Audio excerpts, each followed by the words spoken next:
Hey, Traveler fans, we're here today to talk about miniatures because Traveler 5e has minis as part of the campaign, and you may not have checked them out yet. So I'm here with Tim Brown and sculptor Austin Sizer, who I've had the pleasure of knowing for several years. He's worked on a couple of projects with us. Looking forward to talking with you today, gentlemen. So new Traveler needs new minis, right? Yeah, thanks for having us today, JM. The conversion of Traveler to 5e certainly reemphasizes how important it is to put miniatures on a map and kind of play out the encounters that way. So we figured not only going to get great maps, but we're going to create the awesome new miniatures to go along with that. And that's why we sought out Austin to make us some great new sculpts. Hey, Austin. Hey, how you doing? Yeah, Good. Thanks for having me. I'm happy to be here. These 5e is really made for gridded map play anyway, so miniatures just make sense all the way for sure. Now, Austin, I met you on a Strange Owl project. You reached out to us. You did our two minis for our Amboria project, but what other work have you done in the miniature sculpting and production arena? Well, last year we worked on the world's largest RPG games, so the world's largest dungeon, and I'm recently working on a undisclosed comic book conversion, so that's fun too. So, that's the guy. Got one of your minis. I got several of your minis right here behind me because they look good on the shelf. It looks good painted too. I've got a bunch of gray ones here that I need to do things with. But me too. Yeah. Don't we all? Pile of shame. Yeah, I introduced a friend of mine to miniature games, and I introduced them to the term "the great pile of shame," and they thought that was the funniest thing. I'm like, it's not. Just wait. So, what kind of minis can we expect as part of the campaign that people can get for Traveler 5e? Sure. We kind of figured out that the emphasis should be, because this is the first launch of a 5e Traveler project, to kind of set into the adventurers themselves and the most likely sort of people they're going to encounter either as authority figures or adversaries. So we're doing basically adventurers and these squads of people that they'll run into. Travelers, as I've ever played it, is all about moving around the starship or moving around the starport, going down to the planet, meeting and dealing with whatever's there. And this gives you the minis to at least play that out as far as the player character is concerned. So we decided to give the players a variety of adventurers and a variety of the individuals within those squads that they might encounter. Awesome. And these miniatures look great. I mean, Austin, your work is always fantastic. So every player needs a mini to call their own. What can you tell me about kind of the player character minis that you designed? Well, I had a lot of fun with this because in all reality, I work on a lot of fantasy stuff, but this was one of my first larger sci-fi related topics. So I really had fun delving into the aesthetics of not only like sci-fi work in general, but really kind of the period that this is kind of based off of.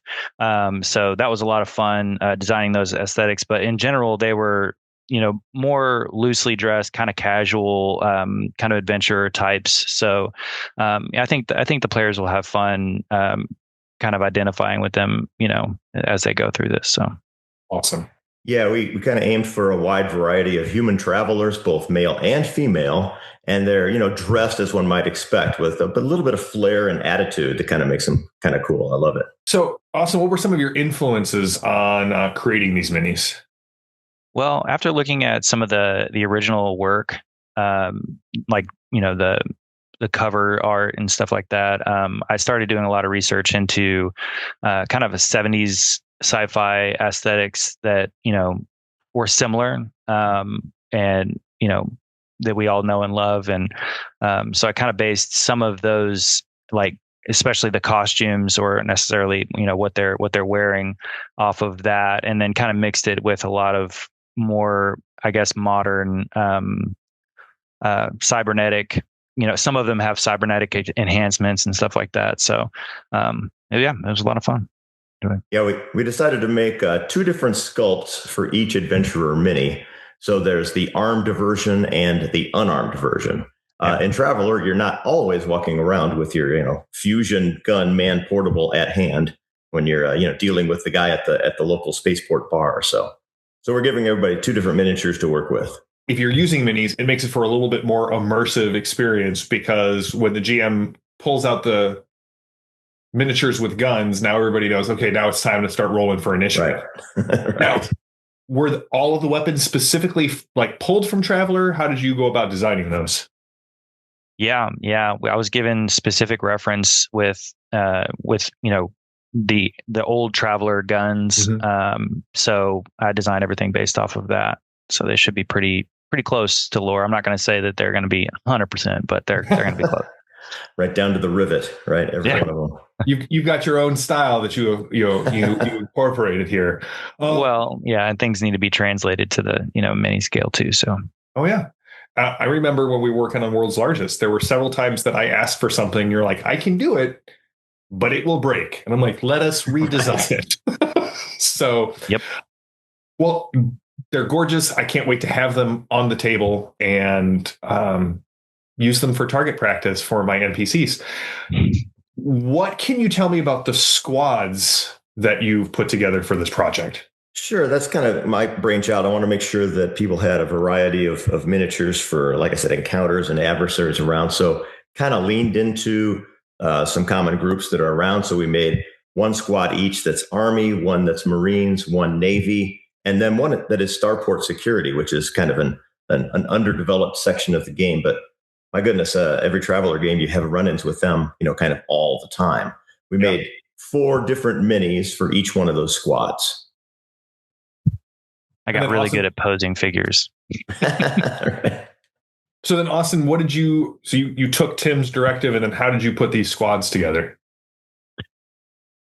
Yeah. So essentially, he gave me a couple references to start with, and then I kind of built out the blocking shape, and then I knew that I had to have four different poses. So I made them so that they could be posed pretty well in different types of scenarios and stuff like that. So because we weren't sure exactly how we wanted them to be posed, that was going to be a process. But yeah, 16 total different poses there. So that was a lot of fun. I got pretty efficient with it. Yeah, we got made Austin really jump through some hoops there, but I figured the Army kind of can represent any kind of guards or ground troops. The Marines are a little more heavily armed and armored. It seems more like away teams or landing parties. The Navy miniatures can be either bridge crew or engineers or even security around the ship. And then the Starport Security guys, they've got the jobs all over. They're the mall cops of the Traveler Starports, but they're involved in everything, revenue ships and all kinds of things like that. And I think they turned out really great. Well, as a GM, one of the things I like about this idea is it's always better for me if I have an easy visual reference. So if I can say, okay, the kneeling guy is NPC 1 and the guy standing is NPC 2, where when you get just sort of packs of generic minis, you're like, and here are all of the kobolds and they all look identical. How do I tell them apart? This is really exciting. I like the fact that you gave us 4 different poses. And so these are definitely going to scratch my sci-fi miniature itch.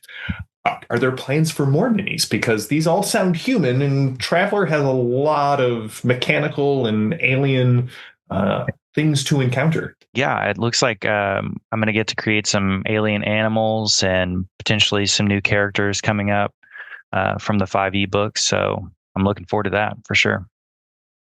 Yeah, I can't wait for those. We're going to make more adventurer miniatures for sure. And we're considering doing starship miniatures suitable for vector movement battles, which is going to be a big part of the game as well. So got to figure out how to scale those out and make those as utilitarian as possible, but that's definitely on the horizon. Awesome. Well, Austin, I'm really glad that they are keeping you busy over there at World's Largest RPGs. I really appreciate both of you sitting down to chat with me and the fans today. If you guys are watching this, you're following or backing the Traveler 5e backer kit already. There will be more videos. We have more updates, more interviews, more behind the scenes discussions on the design and what you can expect from Traveler 5e. Thanks for joining us today, gentlemen. Thank you very much. Thanks, JM. Thanks, Austin. Thank you for having me. Oh, it's my pleasure. And I can't wait to hear more about adventures, citizens, the alien creatures, and all of the new miniatures that are going to be coming out for future releases. So I look forward to those videos at some point in the future.